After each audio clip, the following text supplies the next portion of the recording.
የእግዚአብሔር ቃል አስቀድሞ ጉዳዩን የሚያሰማ ትክክለኛ ይመስላል፣ ይኸውም ባላንጣው መጥቶ እስኪመረምረው ድረስ ነው ይላል።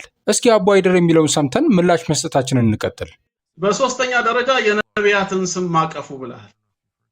የነቢያትን ስም ማቀፉ ከመጽሐፍ ቅዱስ እንደተወሰደ አያሳይም፣ ከአላህ ዘንድ እንደመጣ ነው የሚያሳየው። እንዴት የሚባል ከሆነ ከመጽሐፍ ቅዱስ እየወሰደ እነ ያዕቆብን የመሳሰሉትንማ ቢገልጽ ኖሮ መጽሐፍ ቅዱስን ባልተቃረነው ነበር።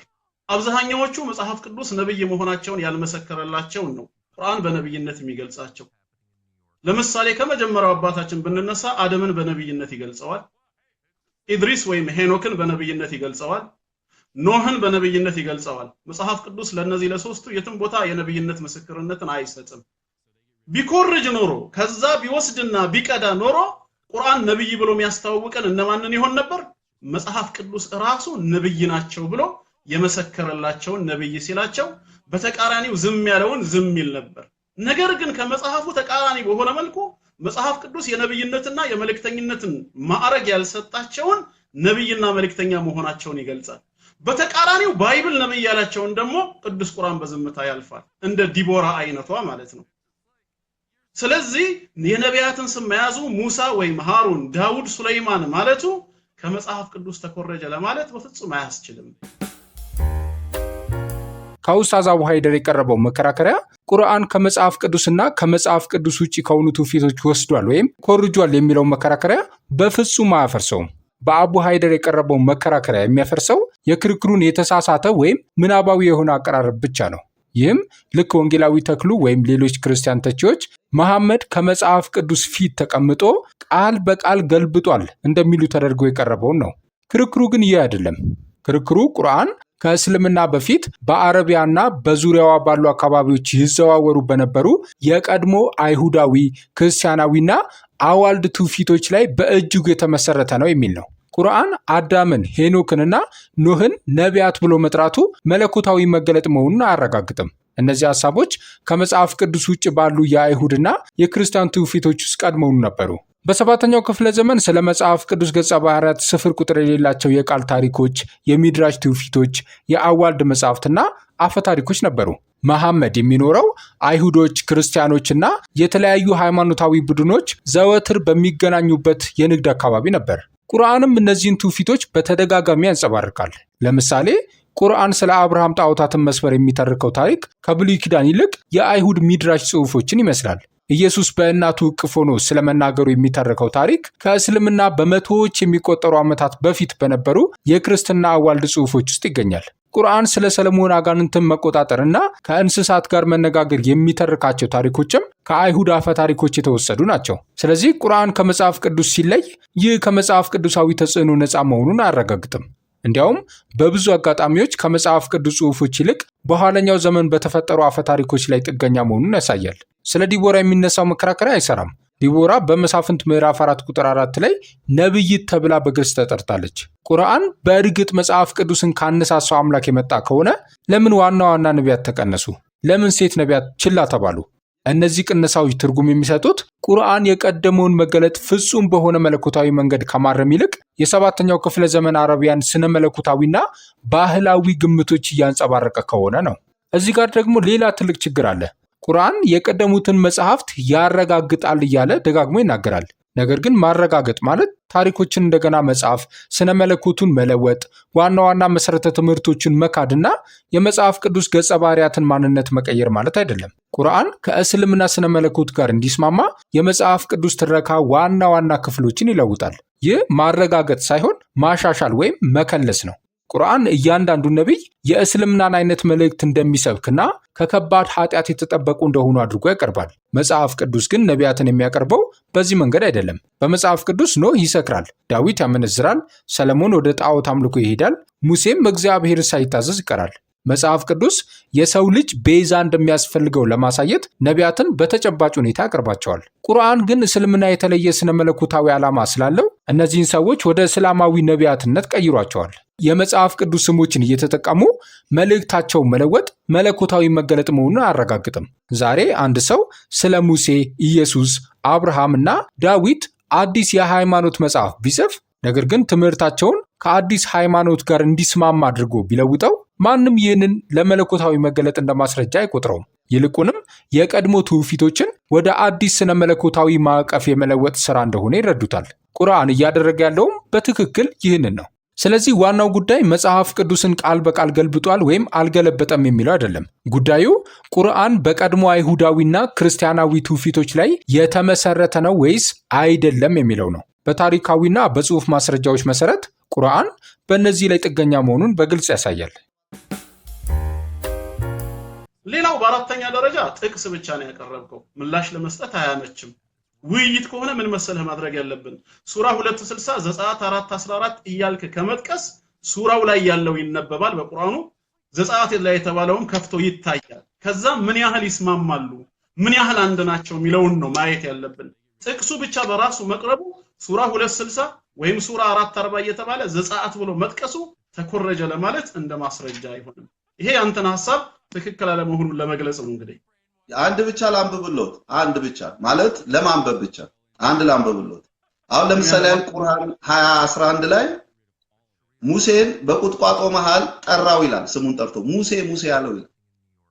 ይሄን ቃል ዘጸአት ላይ እናገኘዋለን። the same thing ሙሴ ሙሴ ብሎ ጠርቶት እስቲ የቁርአን ሙሴ ብሎ ጫማህን አውልቅ ብሎታል።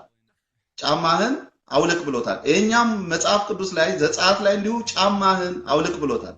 ስለዚህ እሱን ማለት ነው። አሁን እኔ ለማንበብ ምንድነው አውጽፌዋለሁ ሳነብ እንትን እንዳይል ብዬ ነው። ብዙ ቁጥሮች ስለሆኑ ማንበቡ ብዙ እንትን እንዳለ ታይም እንዳልፈጅ በሚል ነው። ግን አሁን ይሄው ጠቀስኩሎት እንደው ምሳሌ ማለት ነው። ሌላውንም አንብብልኝ ካሉ ላነብ እችላለሁ፣ ለጊዜ ነው። ቁርአን 20:11 ላይ ያው ስለ ሙሴና ከ20:12ን ማንበብ ይችላሉ፣ ጨርሶ ማንበብ ይቻላል።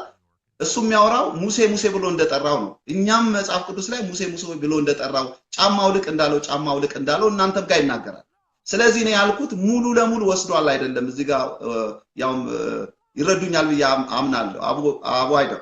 ስለዚህ ያልኩት ምንድነው የተወሰነ ወስዷል፣ ሙሉ ለሙሉ ኮፒ አድርጓል አይደለም። አለበለዚያማ መጽሐፍ ቅዱስ ሆነ ማለት ነው።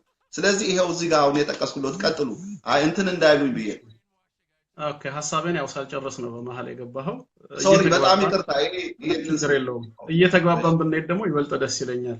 ወንጌላዊ ተክሉ እምለምንህ ነገር ምንድነው? አሁንም ሁላችንም ምራቅ ውጠናል። የምንናገረው መንፈሳዊ ነገር ነው። ሐሳባችንን የበላይ ለማድረግ ከመጣር ይልቅ እውነትን የበላይ ለማድረግ እንሞክር። ሱራ 20 ላይ የጠቀስከውን ብናነበው ከዛ ውስጥ ፈልገህ አንድ ቁንጽል ሐሳብ ጫማ ብቻ አውልቅ የምትለዋን እንበልና መረጥከውና በአንተም መጽሐፍ ቅዱስ ጫማ አውልቅ ተብሏል፣ ይሄ ተወስዷል ከተባለ ቢያንስ አንድ ሎጂክ እንጠቀም። ይህ የቅዱስ ቁርአን ጸሐፊ እንበለው ለጊዜው ባንተ ከመጽሐፍ ቅዱስ የሚኮርጀው ሰው የጫማዋን ታሪክ አነሳና የተሰጠውን መልእክት እንዴት ጥሎ ይሄዳል ብለህ ታስባለህ? ቢያንስ ተወሰደ ሲባል ሐሳቡም አብሮ መካተት ነበረበት። ለምን ጫማዋ ላይ ፎከስ ማድረግ አስፈለገ? እዛ ስፍራ ላይ ምንድነው የተሰጠው ትእዛዝ? እንደውም ትልቁ ቁም ነገሩ የጫማ ጉዳይ ሳይሆን ለምን ዓላማ ነበር የተጠራው? ሙሴ ምንን መልእክት ከአምላኩ ሰማ?